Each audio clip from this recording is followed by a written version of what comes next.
Bonjour à tous, bienvenue à ce nouvel épisode de Parlons crime. Je voudrais prendre quelques minutes pour m'excuser de ne pas avoir sorti de vidéo la semaine dernière. La vidéo que j'étais censée tourner avec une invitée, mon texte est malheureusement supprimé, donc on n'a pas pu le faire. Le texte m'a quand même pris beaucoup de temps à écrire, donc je suis en train de le réécrire, puis je vais pouvoir l'enregistrer prochainement avec mon invité. Puis c'est ça. Donc aujourd'hui, je vais vous parler de Luis Garavito. Euh, gros trigger warning. On parle de beaucoup de morts d'enfants, de torture, de viol, etc. Donc, pour ceux que ça touche plus particulièrement, là, même moi, j'ai quand même eu de la misère à écrire ce texte-là. C'est assez difficile à entendre, donc gros trigger warning. Si c'est pas pour vous, on se revoit la semaine prochaine pour une nouvelle vidéo. Puis sinon, je vous souhaite une excellente vidéo. Donc, dans les années 1980, il y a des mineurs de milieux défavorisés qui ont commencé à disparaître en grand nombre en Colombie. Le 7 novembre 1998, il y a un groupe d'enfants qui découvre un squelette à Pereira. Les policiers vont pas y prêter trop attention à ce moment-là. Cependant, 8 jours plus tard, le 15 novembre 1998, en fouillant des fosses communes, ils vont découvrir le corps de 36 enfants, presque tous des garçons. Ils ont tous des signes de ligotage, d'agression sexuelle et de torture prolongée. Ils vont trouver un total de 41 enfants dans le département de Risaralda, la capitale de Pereira, puis un nombre de 27 autres enfants dans la vallée voisine de Coca. Ces disparitions très nombreuses nécessitent une enquête assez approfondie. Les meurtres étaient si féroces que les policiers croyaient qu'un culte satanique ou bien un réseau de trafic d'enfants en était responsable. Mais le bureau du procureur ont rapidement déterminé qu'il était probable qu'un seul homme soit responsable en raison des cordes de nylon retrouvées sur les scènes de crime. Le 6 février 1999, il y a le corps de deux enfants nus qui sont retrouvés allongés l'un à côté de l'autre sur une colline près d'un champ de canne à sucre. Le lendemain, à quelques mètres des deux autres enfants retrouvés, ils font la découverte d'un autre corps d'enfant. Les trois enfants étaient ligotés aux mains et portaient des signes d'abus sexuels. Le cou des victimes était gravement coupé et avait des ecchymoses très présentes sur le dos, les parties génitales, les jambes et les fesses. Le suspect devait s'être endormi, une cigarette à la main car ça avait provoqué un incendie dans le champ de canne à sucre. Le suspect a donc laissé derrière lui son argent, ses lunettes, ses shorts, ses chaussures ainsi que ses sous-vêtements. Avec les lunettes, les policiers ont estimé que le meurtrier était d'âge moyen puis qu'il souffrait d'astigmatisme à l'œil gauche. Ses chaussures montraient qu'il marchait en boitant et qu'il mesurait entre 5 pieds 4 et 5 pieds 6. Leur première arrestation va mener à un certain Pedro Pablo Ramirez, un homme de 44 ans qui boitait de la jambe droite. Alors que deux garçons ont disparu de Pereira, il y a un jeune garçon qui va dénoncer Pedro comme étant l'homme qui avait essayé de l'agresser. Il va être envoyé en prison jusqu'à ce que d'autres enfants disparaissent de Bogota. Il va donc être relâché là, en sachant que c'est pas lui qui est le responsable. Durant ce temps-là, l'inspecteur il commençait à avoir des doutes sur quelqu'un d'autre qui se prénomme Luis Garavito. Il appela la femme de Luis qui se prénomme Luz Marie. Elle va leur dire qu'elle ne l'avait pas vu depuis décembre, puis elle leur a donné une valise noire que Louis avait laissée chez elle avant de partir. Dans la valise, l'enquêteur va trouver des photos de jeunes garçons, des journaux détaillés sur ces meurtres commis, des marques de pointage à côté des noms des victimes, puis des factures diverses là, de vêtements et tout. Donc là, je vais vous parler un petit peu plus de qui est Luis Garavito.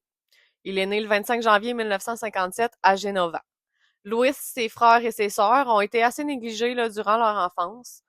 Leur père y est décrit comme un coureur de jupons, puis ses parents se disputaient là, régulièrement. Son père aurait également abusé physiquement de sa famille. Louis et les autres enfants évitaient le plus possible leur père. Louis et son père se parlaient seulement pour fins professionnelles, puis pour faire des commissions, là, puis il se faisait quand même souvent réprimander par son père, là, même s'il se parlait très peu. Il allait à l'école Simone Bolivar à Céliane. Il se faisait intimider et ridiculiser par ses camarades de classe. Il préférait donc passer son temps seul. Vers 1968, son père va le retirer de sa cinquième année pour qu'il aide financièrement sa famille. Pour pouvoir faire le plus d'argent possible, Louis y interagissait avec personne, puis encore moins avec des filles.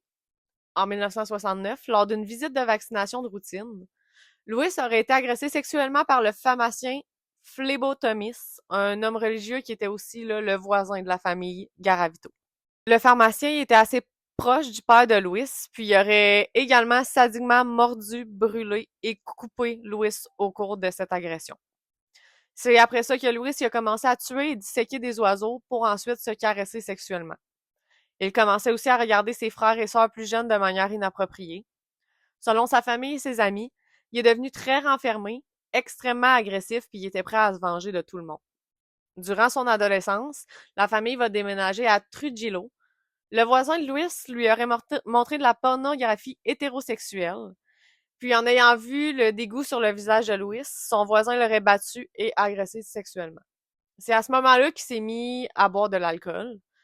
En 1972, il a tenté agressivement d'avoir des relations sexuelles avec des femmes qui ont rejeté ses avances. Puis la même année, sa mère va l'expulser car il a tenté de sodomiser là, un petit garçon de 5 ans. Finalement, sa famille va le reprendre, mais en 1973, il fait une autre tentative d'agression sur un garçon de 6 ans dans une gare. Le petit garçon, il se met à crier, puis Louis il a été brièvement détenu. Il a expliqué la situation en disant qu'il voulait seulement molester légèrement l'enfant. Donc, à la suite de cette tentative d'agression, son père l'aurait réprimandé de ne pas avoir choisi une femme à agresser à la place d'un garçon. Ce qui est quand même une drôle de façon de réprimander ton enfant après avoir voulu agresser un enfant de 6 ans. À la suite de disputes fréquentes à propos de l'homosexualité de Louis, ses parents ils l'ont finalement expulsé pour de bon de la maison familiale. Louis a donc commencé à travailler comme assistant dans une caisse, puis dans une chaîne de magasins. Il a étudié dans le marketing, mais il était problématique, puis ça a dégénéré en altercation physique avec les clients, ses collègues et son patron. Donc, il s'est fait renvoyer. Il a ensuite travaillé comme vendeur pour des icônes religieuses, puis comme travailleur migrant. Louis il a encore changé de travail pour travailler dans une plantation de café à Trujillo. Puis là, il va tomber en amour avec une institutrice et mère célibataire nommée Luz Marie Ocampo Orozco, avec laquelle il assistait à des services de messe hebdomadaires.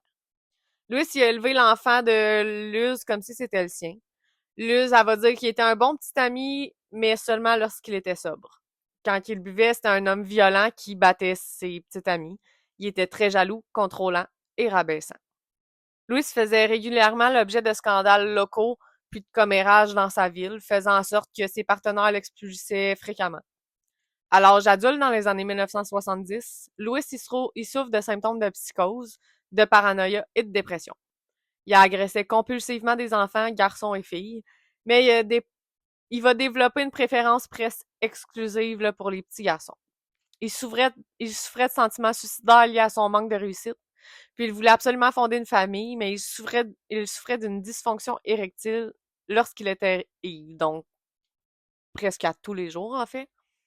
Louis il a commencé à participer aux Alcooliques Anonymes en 1978, se convertissant au pentecôtisme et un mouvement protestant et angélique. Il travaillait comme commis dans un magasin. Il va s'installer dans la ville d'Arménia, où il trouve un emploi dans une boulangerie locale. Il assistait fréquemment à des services religieux, puis il voyait parfois des psychiatres. Mais il finissait quand même ses journées en fréquentant le parc de Valence pour obtenir les services de certains enfants prostitués. Donc, durant les années 1980, Louis il va se faire licencier de la boulangerie après s'être battu avec des collègues. Il aurait par la suite tenté de mettre fin à ses jours. Il va se faire soigner à l'hôpital psychiatrique de San Juan de Dios et il a été hospitalisé là, à plusieurs reprises tout au long du printemps 1980. Il a principalement été traité pour sa dépression, malgré sa psychose et sa boulimie assez évidente. Ils vont lui prescrire des médicaments antipsychotiques, puis il a ensuite obtenu un emploi dans un supermarché en Arménie, en Antioquia, où il y avait des pauses de 2 heures les jeudis et dimanches après-midi. Par la suite, Louis y rencontre une certaine Claudia, mais il n'y avait pas assez d'argent pour subvenir là, à la vie de luxe que Claudia voulait, donc elle l'a quitté. Louis, pour se consoler, va agresser sexuellement des enfants dans les rues voisines là, de Kimbaya et Calarca durant ses pauses de 2 heures en après-midi. À l'automne 1980, il a commencé à emporter des lames de rasoir, des bougies et des briquets afin de torturer davantage ses victimes. Après avoir commis ses crimes, il documentait le tout dans son petit cahier bleu. Louis y aurait aussi développé un intérêt passionné pour la lecture de tarot ainsi que pour l'étude du satanisme. En découvrant l'autobiographie d'Adolf Hitler, il s'est pris d'affection pour lui. Il a même établi plusieurs liens là, entre eux, tels qu'une enfance traumatisante, des expériences homosexuelles, puis des années de vagabondage. Le 25 janvier 1984, lors de son 27e anniversaire, il est placé en soins psychiatriques pour un total de 33 jours à la suite d'une dépression nerveuse. Ils vont lui prescrire encore des médicaments antipsychotiques, puis ils le dirigent vers une psychothérapie pour sa dépression. Le 28 février 1984, Louis a eu son permis de sortie, donc il s'enfuit à Pereira, où il a immédiatement agressé sexuellement 2 enfants dans le secteur de Gethsemane. Ensuite, recommencé à stocker des scalpels, des bougies et des lames de rasoir dans des sacs de plastique pour ses futures victimes. Louis développe également une obsession pour le terroriste Campo Elias Delgado, qui a assassiné sa propre mère et plusieurs autres dans un restaurant de Bogota en décembre 1986. Ensuite, Louis va commencer à fantasmer sur l'idée de tuer sa famille puis de se suicider par la suite. Durant cette période, il va rencontrer Garciela Zabaleta, une mère célibataire. Elle va être séduite par sa confiance, puis elle va laisser Louis vivre chez elle à Pereira en échange de repas et d'une aide financière. Louis il était presque jamais à la maison, mais il agissait comme protecteur et bon paternel là, pour la famille. Un jour, après avoir été aperçu par ses amis en compagnie de jeunes garçons dans des motels locaux, son cercle social a commencé à prendre conscience de sa pédophilie, mais ils n'ont jamais voulu le confronter là, à ce sujet-là malgré tout. Donc, il n'y a rien qui a été fait. À partir de 1988, c'est là qu'il commence à documenter ses agressions et meurtres en gardant des trophées de ses victimes dans sa petite valise noire que sa femme a redonnée à l'inspecteur. Donc, entre 1980 et 1992, on estime que Louis aurait violé et torturé un minimum de 200 enfants, une période au courant de laquelle il aurait été en tout 5 ans sous soins psychiatriques, puis il a essayé à plusieurs tentatives là, de s'enlever la vie. Louis dit qu'un jour, il jouait au Ouija, puis c'est le diable qui lui aurait demandé de tuer pour lui. C'est alors là que le 1er octobre 1992, Louis recherche un jeune garçon qui vend des bonbons et des cigares là, dans les petites rues. Dans un état d'ivresse, il attire le jeune homme dans un terrain boisé, mais il va être heureusement interrompu et battu par la police, dont un l'aurait frappé là, à la tête avec un revolver. Les policiers lui ont ensuite volé 1000 pesos, une montre et une bague avant de le laisser partir. Donc là, le 4 octobre 1992, 3 jours plus tard, il assassine malheureusement Juan Carlos de 13 ans. Louis va commencer à porter des déguisements différents pour échapper aux policiers. Pendant des années, il documentait ses crimes avec des factures de vêtements et les cartes d'identité de ses victimes. Il aurait également récupéré leurs orteils, mais s'en aurait débarrassé par peur que les chiens pisteurs remontent à lui. En 1996, il va se plaindre à Luz Marie d'avoir encore une fois perdu son emploi. Il cherche un endroit où rester en échange de nourriture et d'argent. Méfiante de l'alcoolisme de Louis, elle l'accueille brièvement avec une grande hésitation. Et il finit par se casser la jambe, donc limité par l'utilisation de ses béquilles. Louis y va se mettre à mendier dans la rue pendant environ 2 mois. Il arrivait à subvenir aux besoins de la maison, mais un jour, il s'est battu avec le fils de 15 ans de Luz, qui a fait en sorte qu'elle l'a expulsé de chez lui. Cependant, le jour de Noël, Luz reçoit un ami à souper chez elle. Louis il s'en rend compte puis ça le met en colère, donc il l'appelle pour se plaindre, mais elle lui fait comprendre là, assez vite qu'il est plus le bienvenu chez elle. Donc le lendemain, Louis il va se rendre chez elle pour lui crier des obscénités puis des menaces, puis il va attraper Luz par la gorge. Luz et son fils vont aller se réfugier chez des voisins, puis plus tard dans la journée, Louis est venu laisser une note d'excuse là, à leur porte. Louis, il était fréquemment ivre, puis dû à ses disputes avec ses collègues fréquentes, la maltraitance de ses copines, puis son incapacité à se comporter normalement, ça fait en sorte que les habitants l'ont surnommé Conflict Guy. Donc, vers la fin de sa série de crimes, il va traverser l'ouest de la Colombie en tant que vagabond. Il s'est finalement tanné d'assassiner des mineurs qui étaient, selon lui, trop faciles à attirer. Il va donc élaborer un plan pour faire un meurtre de masse où il voulait kidnapper et assassiner plusieurs adultes pour attirer l'attention des médias. Cependant, avant de commettre son plan, il va être arrêté pour la tentative d'agression sexuelle de John Ivan Sabogal, âgé de 12 ans. Louis va être arrêté le 22 avril 1999 pour la tentative de viol de John. Voici ce qui s'est passé. Le 22 avril au soir, Louis buvait de l'alcool lorsqu'il a rencontré John qui vendait de la loterie là, dans la ville de Vicencio. Louis y va se présenter comme étant Bonifacio Morera Liscano, un politicien local. Il va tout d'un coup s'emparer de son couteau subtilement, puis il va menacer John d'embarquer avec lui dans un taxi, sinon il va le tuer. Il va forcer John à escalader une clôture barbelée qui mène à une colline isolée. Il va commencer à ligoter John tout en criant « Suis-je un sadique ?» à plusieurs reprises.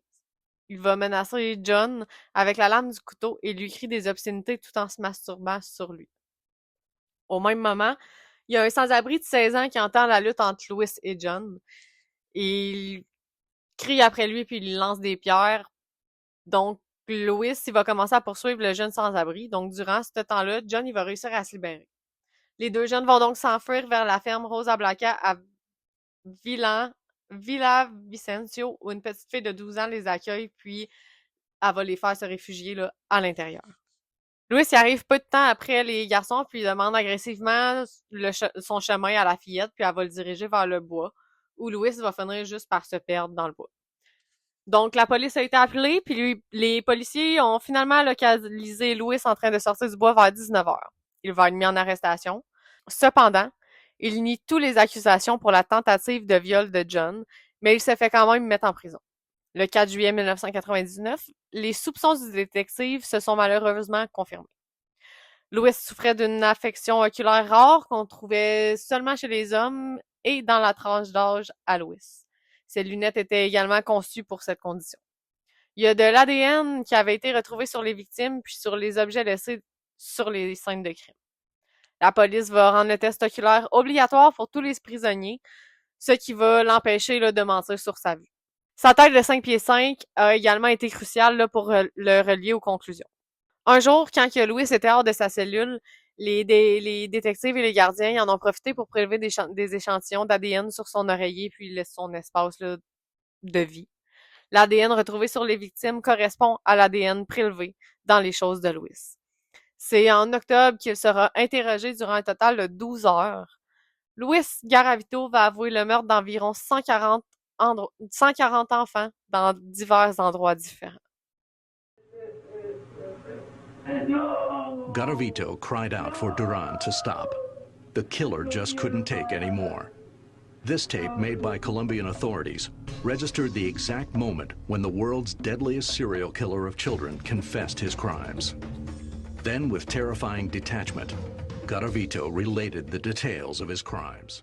Donc, pour cette partie-là, on a les aveux de Louis. Gros trigger warning, c'est quand même assez intense. C'est difficile à écouter, donc si vous voulez passer les prochaines minutes, il n'y a aucun problème, je comprends. Puis, donc, c'est ça. Je vais commencer. Louis, il semblait avoir aucun remords pour ses crimes. Il y a des crimes, les crimes, il les a avoués, puis de toute façon, on les avait pour la plupart dans son carnet qui était dans sa valise. J'ai choisi les crimes à vous raconter parce qu'il y en a plusieurs qui étaient assez difficiles. Donc, le 4 octobre 1992, Louis aperçoit Juan Carlos, 13 ans, qui se promenait près d'un bazar où Louis buvait. Il a suivi l'enfant en achetant au passage une corde et un couteau de boucher. Il va ensuite proposer un travail au garçon pour 500 ou 1000 pesos. Juan et Louis quittent Jamundi pour se rendre dans une zone isolée près de la voie ferrée locale. Juan a été retrouvé plus tard avec les dents de devant cassées, des graves coupures au rectum et à la gorge, puis ses organes génitaux étaient sectionnés. Le 10 octobre 1992, Louis va à Trujillo pour voir une de ses sœurs. En voyant un enfant passer, il va décider d'aller l'assassiner. Il se prénommait Alexander Penaranda, âgé de 12 ans. En 1993, Louis aurait commencé à couper le ventre de ses victimes. Il aurait attiré en tout 8 jeunes âgés en 9 et 11 ans vers un terrain boisé dans le vallée de La Victoria.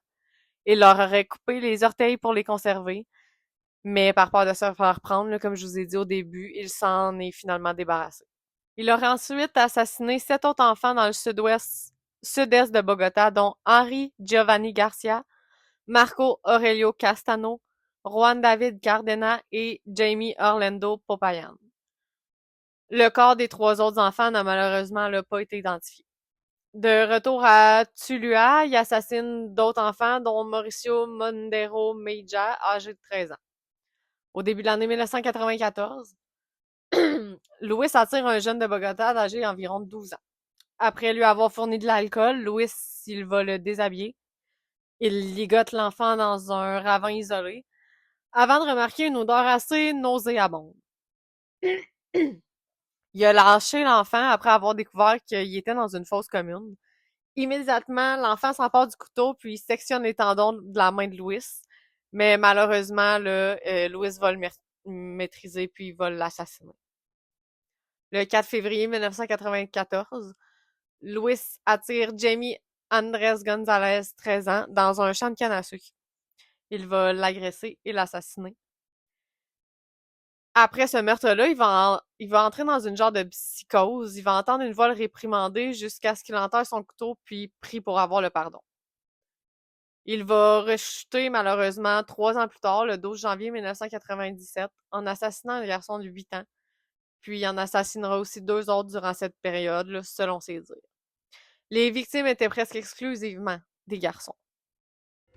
He told the investigators about the children he had murdered, the objects he used when he assaulted them, and the places where these assaults took place. Garavito defended himself by saying that in every instance, he had been possessed by a malignant spirit. A psychological diagnosis determined that Garavito showed an antisocial personality disorder. He was probably raped from age 6 to 16 or something, and he has chosen victims who are friendless and homeless as he was. He has put himself in place of the abusive parent or whoever it was who abused. Le 13 décembre 1999, Luis Garavito a été reconnu coupable de 138 des 172 chefs d'accusation dont il était accusé. Luis a été condamné à 1853 ans et 9 jours de prison, la peine la plus longue de l'histoire colombienne. Cependant, la loi colombienne limite l'emprisonnement à 40 ans. Donc, Luis Garavito va être condamné à seulement 40 ans de prison. Il a purgé sa peine dans une prison de haute sécurité à Val-du-Port en Colombie. Il était à l'écart des autres prisonniers par peur qu'il se fasse tuer immédiatement. Luis va également avouer 28 autres meurtres en 2003, dont 5 étaient supposément des adultes. Il dit qu'il aurait aussi opéré en Équateur au cours de l'été 1998.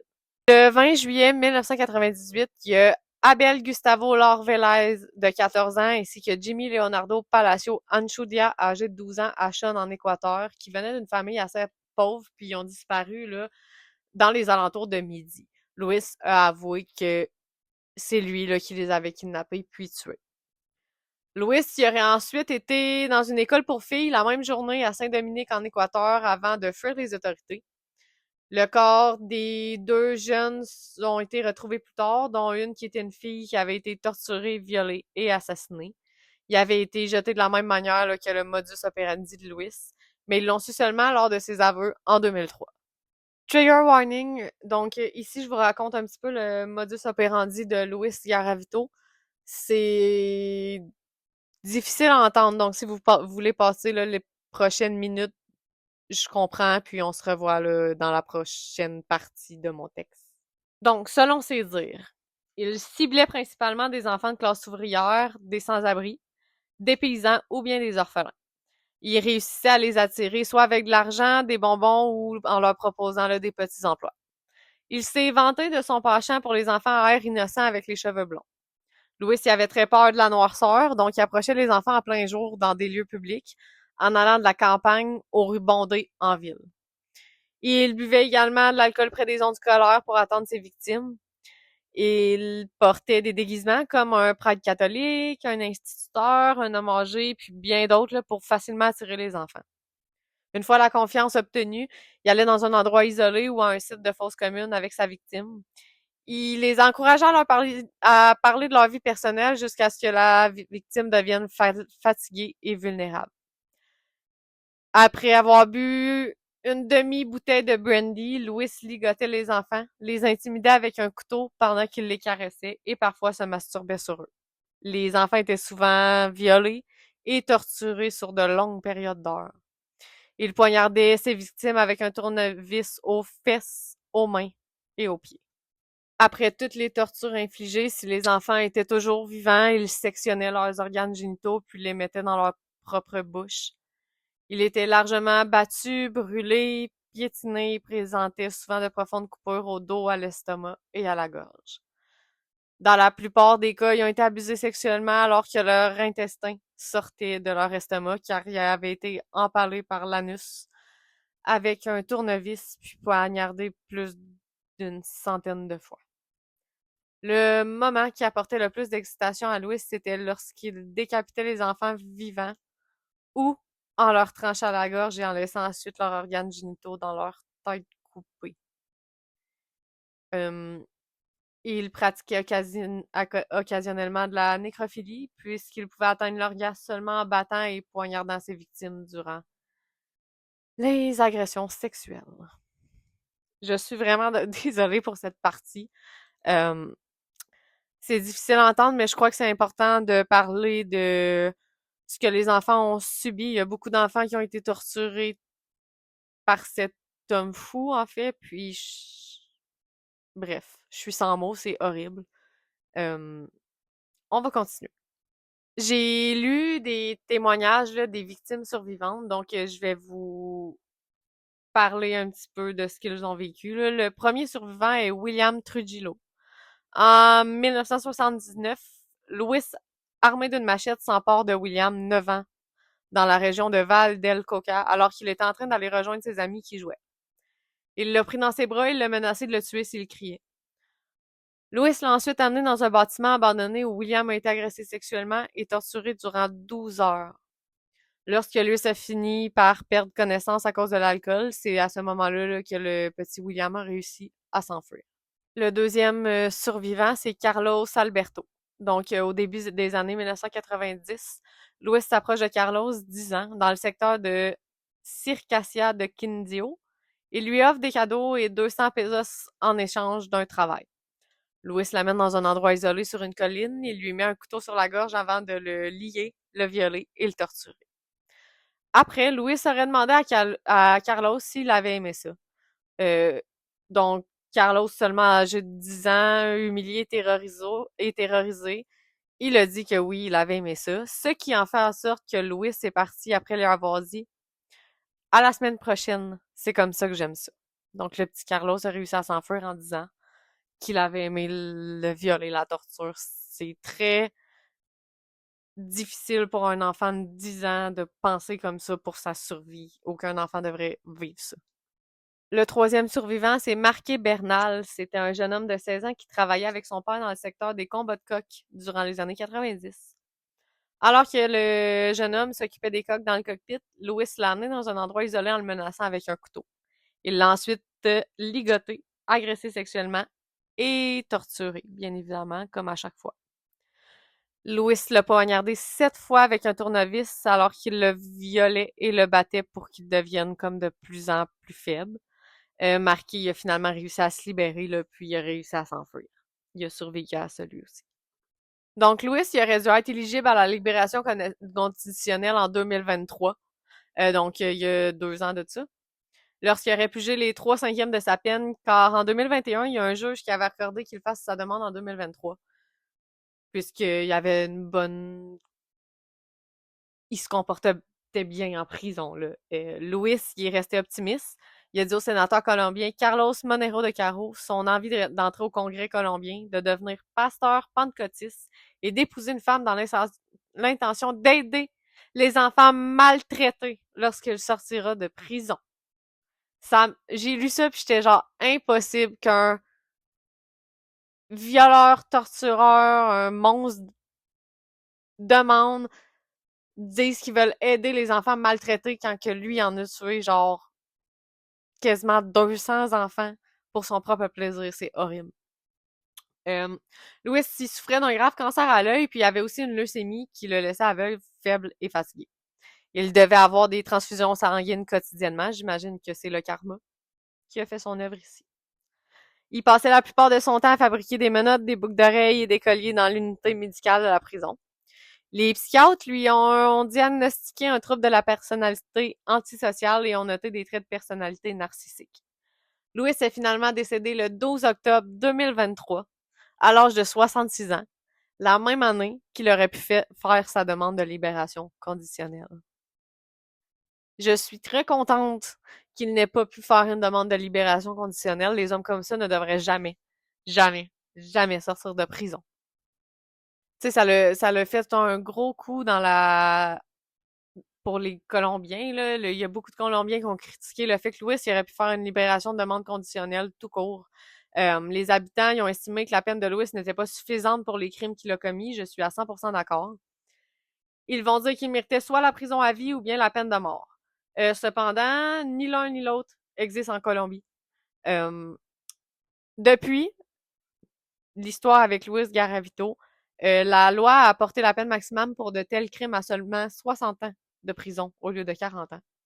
Je trouve que c'est pas assez. Je trouve que la prison à vie devrait être en fait dans chaque pays, puisque quand tu fais des crimes comme ça, c'est sûr qu'en sortant, tu recommences. Je suis désolée, mais quand tu as tué 200 enfants pour ton propre plaisir personnel, tu les as torturés, tu les as violés, non, tu mérites de passer ta vie en prison. Moi, même la condamnation à mort aurait été, dans ce cas-là, une très bonne solution. Il est décédé avant de pouvoir faire sa demande de libération conditionnelle, donc ça, c'est déjà très bon. Il pourra pas sortir, il pourra plus remettre les pieds dehors puis recommencer à faire du mal aux enfants. Donc, c'est ça qui conclut ma vidéo d'aujourd'hui. Je suis désolée pour cette vidéo-là. C'est très difficile à parler. Ça faisait un petit bout qu'elle était prête, mais j'étais pas prête, moi, mentalement, à la faire. J'ai vu l'occasion se passer quand que mon texte de la semaine passée s'est effacé. Donc, j'ai retravaillé un peu ce texte-là, puis je vous l'ai fait aujourd'hui. Pour ceux qui seraient pas abonnés à mon Instagram, je mets beaucoup plus d'updates là-dessus, de mes vidéos quand je vais les sortir, s'il y en a un qui sortira pas telle semaine. Donc, si ça vous intéresse, toutes les infos vont être à la fin de cette vidéo-là pour mon Instagram, Facebook et tout ça. J'espère que ça vous a plu malgré les horribles détails qu'on entend dans cette histoire. Puis, on se revoit là, la semaine prochaine pour une autre vidéo. Merci, bye bye.